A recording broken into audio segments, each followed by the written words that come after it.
ଧନଜୀବନ ବଞ୍ଚିଗଲା। ଦାରୁଣ ଦୁଃଖ ଅବସ୍ଥାରେ ଭାରତବର୍ଷ ପୃଥିବୀ ଜୀବଜନ୍ତୁ ପଶୁ ପକ୍ଷୀ ମନୁଷ୍ୟ ନର ନାରୀ ବନ୍ଦ ହେଇଯିବାଟା ମୁଁ ଟ୍ରମ୍ପକୁ ଧନ୍ୟବାଦ ଦେଉଛି, ଇରାନକୁ ଧନ୍ୟବାଦ ଦେଉଛି। ଟୋଟାଲ ବନ୍ଦ କରିଦିଅ। 19 ଲକ୍ଷ ଲୋକ ମଲେଣି, ପ୍ରାୟ 32 ଲକ୍ଷ ମାନେ 1000 କୋଟି ବର୍ବାଦ ହେଇଗଲାଣି। ଯାହା ବାହାରିଛି ରିପୋର୍ଟ ଅନୁସାରେ ମିଡ଼ିଆ ଜରିଆରେ ବନ୍ଦ କରିଦିଅ।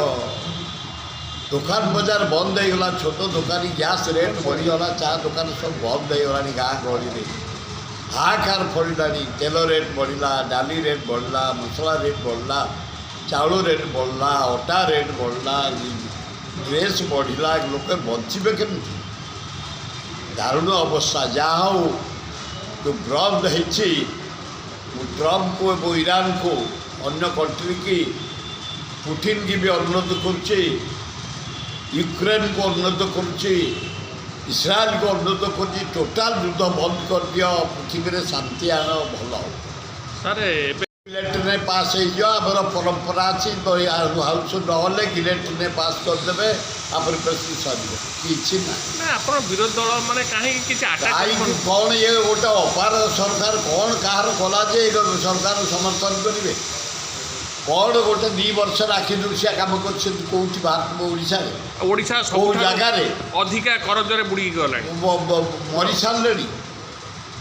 ଦାରୁଣ ଦୁଃଖ।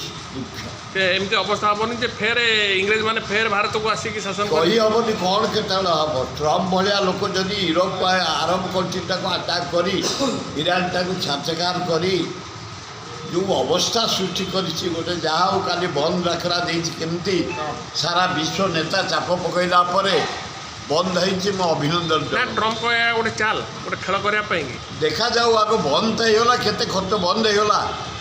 ଦୈନନ୍ଦିନ ଖର୍ଚ୍ଚ ହେଉଥିଲା 13.5 କୋଟି, ବନ୍ଦ ହେଇଗଲା। ସାର୍ ଓଡ଼ିଶାରେ ଆପଣ ଦେଖିବେ ଯେ ଭୁବନେଶ୍ୱରଟା କ୍ୟାପିଟାଲଟା ହେଇଗଲାଣି କ୍ରାଇମ୍ ସିଟି। କ୍ରାଇମ୍ ବଢ଼ି ବଢ଼ି ଚାଲୁଛି। ଆକୁ ରୋକି ହେବନି? ଆପଣ ଜଣେ 50 ବର୍ଷର ଧରି ରାଜନେତା ହିସାବରେ କାମ ରୋକି କରୁଛନ୍ତି। ହେବ ଯଦି ମୋହନ ବାବୁ ନିଜେ ଟାଇଟ୍ ହେବେ। ସିଏ ଯାଉଛନ୍ତି ଆଗରେ 15 ଗାଡ଼ି, ପଛରେ 15 ଗାଡ଼ି, ଆକୁ କମାନ୍ତୁ। ସେ ଷ୍ଟାଫକୁ ପଠାନ୍ତୁ, ସେ ଯାଇକି ଗାଁ ଗହଳିରେ ସହରରେ ପେଟ୍ରୋଲିଂ କରନ୍ତୁ, କ୍ରିମିନାଲକୁ ଧରନ୍ତୁ, ମର୍ଡରକୁ ଧରନ୍ତୁ, ଯେଉଁମାନେ ନାରୀ ନିର୍ଯାତନାକୁ ଧରନ୍ତୁ, ଡକାୟତକୁ ଧରନ୍ତୁ, ଚୋରଙ୍କୁ ଧରନ୍ତୁ। ତାଙ୍କ ଗାଡ଼ିରେ ଯେଉଁ ଯାଉ ତାଙ୍କୁ କେହି ମାରିବେନି। ନିରୀହ ଲୋକଟିଏ ତମେ ମୋହନ ବାବୁ। ଆଗରେ 15 ଗାଡ଼ି, ପଛରେ 15 ଗାଡ଼ି, ତାକୁ ସବୁ 15ଟା ଡିଷ୍ଟ୍ରିକ୍ଟ ପଠାଇଦେଲ। ସେ ଖାଲି କ୍ରାଇମ୍ ଚେକ୍ କରିବେ, ସୁପରଭିଜନ୍ କରିବେ। ଭଲ ହେବ। ସାର୍ ଆଉ କିଛି ଦିନ ପରେ ରଥଯାତ୍ରା, ପୁଣା ରଥଯାତ୍ରା ସବୁ ରେଡ଼ି। ଆମ ସେବାୟତ ରେଡ଼ି, ବାମୁଣ ନିଯୋଗ ରେଡ଼ି, ପୂଜା ପଣ୍ଡା ନିଯୋଗ ରେଡ଼ି, ବଡ଼ୁ ନିଯୋଗ ରେଡ଼ି, ମହାରଣା ନିଯୋଗ ରେଡ଼ି, ସମର୍ଥ ନିଯୋଗ ରେଡ଼ି, ବାରିକ ନିଯୋଗ ରେଡ଼ି, କ୍ଷେତ୍ରବାସୀ ବାମୁଣ ନିଯୋଗ ରେଡ଼ି, ଆମ ଅନୁଷ୍ଠାନ ସବୁ ରେଡ଼ି, ଆମେ ସବୁ ରେଡ଼ି। ଆମେ ସବୁଦିନ ଯାଉଛୁ ସୁପରଭିଜନ୍ କରିବା ପାଇଁ। ରଥ କାମ 90 ଭାଗ ହେଇଗଲାଣି। ନେତ୍ର ଉତ୍ସବ କାଲି খুব ভালো হব, কৌশি অসুবিধা নেই। আজ আপনার মধ্যে ডাকিছেন খবরদাতা সম্মেলন। হ্যাঁ হ্যাঁ ডাকিছেন, আমি ডাকিছি। যে খবরদাতা সম্মেলন যে ডাকিছেন একাম্র প্রশাসন তরফ কোণ সব রহব আজির? আমার 7 দিন লিঙ্গরাজ ফেস্টিভাল উৎসব হয়ে আসুচি।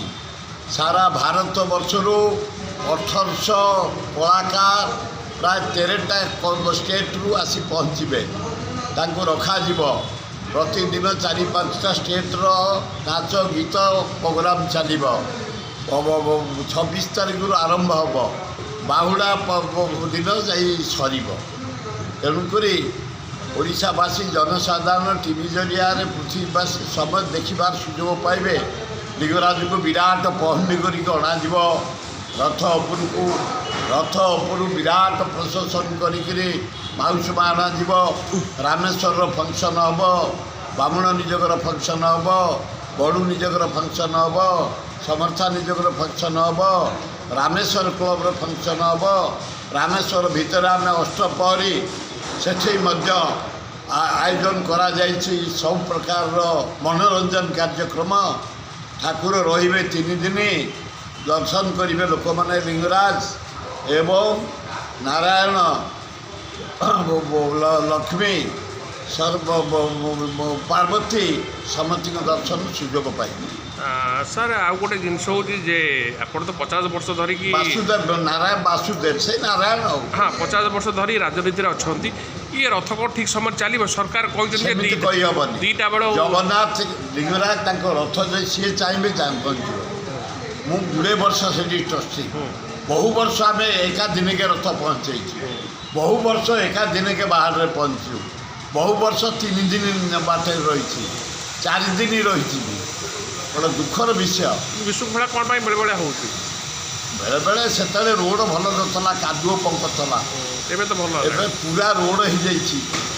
ଆଉ ଯଦି ସେବାୟତମାନେ ଚାହିଁବେ ସେଠି ମେନ୍ ନିଯୋଗ ହେଉଛି ଖରଡ଼ା ପକେଇ ଯେଉଁ ନେବେ ଭୋଇ ନିଯୋଗ, ସେ ଯଦି ଠିକ୍ ଭାବେ କଣ୍ଟ୍ରୋଲ କରି ନେଇଯିବେ। ସାରଥି ହେଉଛି ମେନ୍, ସେ ଯଦି ଠିକ୍ ଭାବେ ଡାକରା ଦେବ, ଲୋକ ଉତ୍ତେଜିତ ହେଇକି ନିଅନ୍ତି। ସମସ୍ତଙ୍କ ସହଯୋଗ ନହେଲେ ହେବନି। ତେଣୁ ରଥ ପହଞ୍ଚିବ ବୋଲି ମୁଁ ଆଶା କରୁଛି। ସାର୍ କଂଗ୍ରେସ କେବେ ରାଜରାସ୍ତାକୁ ଓହ୍ଲେଇବ? ଓହ୍ଲେଇ ସାରିଲାଣି, ଓହ୍ଲେଇବ ଭୁବନେଶ୍ୱରରେ। ସବୁଠି। ଭୁବନେଶ୍ୱରରେ କେବେ କାହିଁ ତ ସେମିତି କାହିଁ ଆଉ କ'ଣ ତେବେ ଦେଖନ୍ତୁ, ଦରଦାମ ଉପରେ ଦେଖିଲେନି ଏଡିଏମ୍ ଅଫିସ୍, କିନ୍ତୁ BCB ଥରେ ଅଫିସ୍ ଆଇନ କରିଦେଉଛି ଶୃଙ୍ଖଳା ଉପରେ। ଆଉ କ'ଣ ଆଉ ଯାଇ ନା, ଘର ଘର ବସିବୁ? ନା ଥରେ କରିଦେବ ତାପରେ ବସିବୁନି। ଘର ଘର ବସିବୁ ନା ରେଗୁଲାର ରେଗୁଲାର ଆମର ଚାଲିଛି। ଜିଲ୍ଲାପାଳ ଅଫିସ୍ ଘେରଉ, ଏଡିଏମ୍ ଘେରଉ, ଏସ୍ପି ଅଫିସ୍ ଘେରଉ, ମ୍ୟୁନିସିପାଲିଟି ଅଫିସ୍ ଘେରଉ, ଦରଦାମ ଉପରେ, ନାରୀ ନିର୍ଯାତନ ଉପରେ, ଇଏ ବେକାର ଜେନାଙ୍କ ନେତୃତ୍ୱରେ, ଭକ୍ତ ଦାସଙ୍କ ନେତୃତ୍ୱରେ ଚାଲିଛି ଆନ୍ଦୋଳନ, ଚାଲିବ ଏବଂ ଇଲେକ୍ସନ୍ ପର୍ଯ୍ୟନ୍ତ ମଧ୍ୟ ଚାଲିବ ଆନ୍ଦୋଳନ। ଆଉ କଲେଜ ଇଲେକ୍ସନ୍ କେବେ ହେବ? କରିବେନି, ଏମାନଙ୍କର ସାହସ ନାହିଁ କଲେଜ ଇଲେକ୍ସନ୍ କରିବା ପାଇଁ।